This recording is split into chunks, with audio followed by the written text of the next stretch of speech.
আমরা বলছি না যে কোনো অরাজকতা মানে গন্ডগোল এটা সেটা কিচ্ছু না, সব বাদ দেন। আজকে এটা একটা মানবিক কারণ। আপনারা ভিডিও দেখেছেন না আবু সাইদের মৃত্যুটা? দেখেছেন তো? আবু সাইদের মৃত্যু কি গ্রহণযোগ্য কারো কাছে? ইভেন কি পুলিশ ভাই বোন যারা আছে, যারা বড় অফিসার আছেন, ওনাদের কাছে কি আবু সাইদের মৃত্যুটা গ্রহণযোগ্য? একটা ছেলে মেয়ে বুক পেতে দিল আর পুলিশ তাকে গুলি করতে পারলো? এটা বলেন, একজন মানুষ যদি বাংলাদেশে বলে যে আবু সাইদের মৃত্যুটা গ্রহণযোগ্য, তাহলে এই বাংলাদেশ আমি জানি না কি বলবেন। এটা এটা বলার ভাষার ঊর্ধ্বে চলে গেছে। এখন ওরা একটা গায়েবী জানাজা পড়বে, কেন সাউন্ড গ্রেনেড মারা হলো? কি যুক্তি ছিল? 4-5টা মানুষ প্রতিবাদ করছে, পৃথিবীর কোথায় প্রতিবাদ হয় না বলেন তো? কোথায় হয় না? আমি আপনাদের মাধ্যমে বলবো, এই বাচ্চাগুলোকে তারা গায়েবী জানাজাটা পড়তে চাচ্ছে, আপনারা পড়তে দিন, তাদেরকে 1 ঘন্টা সময় দিন। আপনারা বরঞ্চ একটা নিরাপত্তা বেষ্টনী করে রাখেন, যেন তারা বাইরের কারো দ্বারা হামলার শিকার না হয়।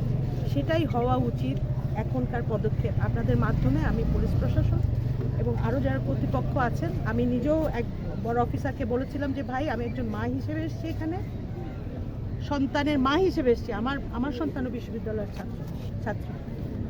উনি আমাকে একটা মানে কটু কথা বলে দূরে সরিয়ে দিলেন। এখন আপনাদের মাধ্যমে বলছি, আপনারা একটু মানুষ হন, মানবিক হন, এদেরকে 1 ঘন্টা 2 ঘন্টা সময় দেন, তারা জানাজাটা পড়ুক।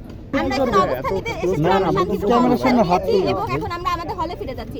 আমাদের হলে যাওয়ার রাস্তা আমাদের ব্লক করে রেখে দিয়েছে। আমাদেরকে বলছে পিছন দিয়ে ঘুরে যাইতে। আমার হলের গেট এইখানে, আমার 1 মিনিটের রাস্তা, আমি কেন ঘুরে যাব? আমার আপনাদের তো বিবেক আছে, আপনারা বিবেক খাটাই বলেন এটা কি মানার মতো সিদ্ধান্ত? আমাদের কি মানা উচিত হবে? আমাদের রাইট কোথায়? আমরা পড়াশোনা করতে পারতেছি না ঠিকমতো, আমাদের ঘুম হচ্ছে না ঠিকমতো। উনি তখন কোথায় ছিলেন? উনি তো ঠিকই নিশ্চিত ঘুমাইছে, না ঘুমাইলে তো উনি একটা না একটা বক্তব্য দিত। আর আজকে হঠাৎ করে এসে বলতেছে যে হল ছাড়ো 6টার মধ্যে। বললেই কি হল ছাড়া যায়? আমাদের পূর্ব প্রস্তুতির দরকার নেই? আর আমরা হল ছাড়বোই কেন? আমাদের অবস্থানের কারণ হচ্ছে মূলত এইটা, যে আমরা এই সিদ্ধান্ত মানছি না। আর এনাদেরকে বলে মতামত দিতে হয়, যেহেতু এই সিন্ডিকেটে আমাদের কোনো শিক্ষার্থী ছিল না, তাদের থেকে কোনো মতামত নেওয়া হয় নাই, কোনো ধরনের পরিকল্পনা ছাড়াই আজকে ওনারা সিন্ডিকেটের সিদ্ধান্ত নিচ্ছে যে শিক্ষার্থীদেরকে হল ছাড়তে হবে, ক্যাম্পাস ছাড়তে হবে। কেন আমাদেরকে হল ছাড়তে হবে? হল আমাদের দ্বিতীয় বাসস্থান, এখানে আমরা থাকবো।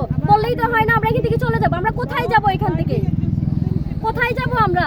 আর আইন শৃঙ্খলা বাহিনী, পুলিশ যখন আমাদের নিরাপত্তার প্রয়োজন ছিল তখন কোথায় ছিল এরা? আমরা এখন সেই পুলিশ মানি না। আমাদের ক্যাম্পাসে পুলিশ, বিজিবি, র্যাব, এদেরকে আমরা বহিষ্কার চাই। এরা আমাদের ক্যাম্পাসে থাকা লাগবে না। ক্যাম্পাস আমাদের ক্যাম্পাসে নিরাপত্তার দায়িত্ব আমাদের। যখন আমাদের প্রয়োজন ছিল নিরাপত্তার, যখন দিতে পারিনি, তখন আমরা এখন আর চাই না ওদের। কেমন প্রহসন!